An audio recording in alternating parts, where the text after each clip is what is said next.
lives, and of course, a Parkland school shooting survivor. David, good morning. I'm so grateful to have you. Good morning. Happy to be here. So tell us a little bit about this. Are you thinking about running for this leadership post, and why?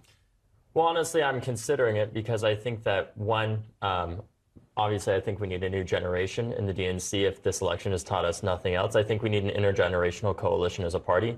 But I've spent the past 2 years or so traveling around the country, working to elect young people and talking to everyday people, knocking on doors in every swing state that you can imagine, and some very red states as well, from starting out in Alabama to places like Texas and Virginia and everywhere in between. And the thing that I've realized more than anything is that we have a number of problems in the party, but I think the main one overall is that we would rather live in a comfortable delusion than an uncomfortable reality. And I think what the party needs to do is open its eyes and take its fingers out of its ears, basically. When you say delusion, what is the delusion?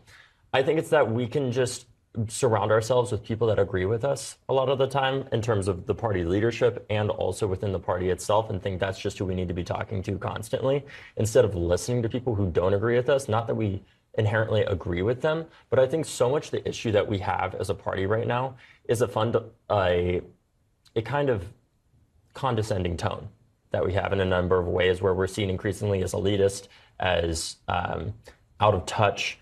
And I think there are real conversations that we need to have, and we also need to help more, not just young people, but people from normal backgrounds run for office. I think Tim Walz is actually a great example of this, of running as a teacher and gaining all the experience that he had to massively outperform even in a Trump-held district, right? We need everyday people, from teachers to doctors to everybody in between, to start running for office and help changing the future of this party and the face of this party as well.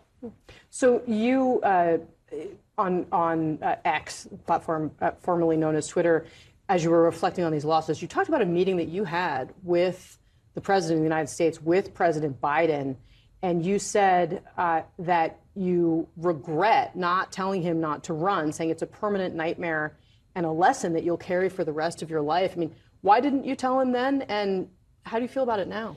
You know, I still agree with the statement that I made, and I think the reality is that so many of us, as Biden was president, didn't want to lose the momentum that we had. You know, he had done the largest climate spending in American history. He had passed the first federal gun safety law in 30 years. He established the Office of Gun Violence Prevention. It did so many executive orders and actions on gun violence that we didn't want to stop that progress. But at the same time, somebody who can govern very effectively, especially, frankly, at that age, may not be the best person to run for that position.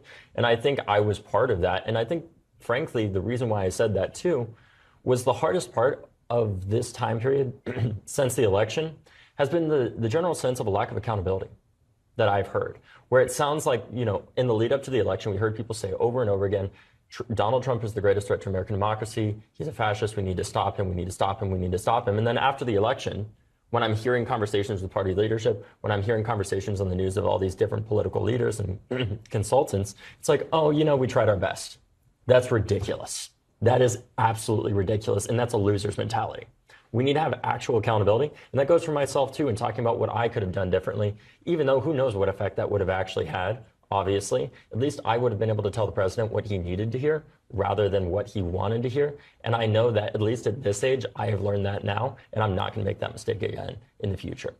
Wow. David Hogg, I am fascinated to see where you go from here. I hope you'll come back on the show. Absolutely. Thank you so much for having me. All right.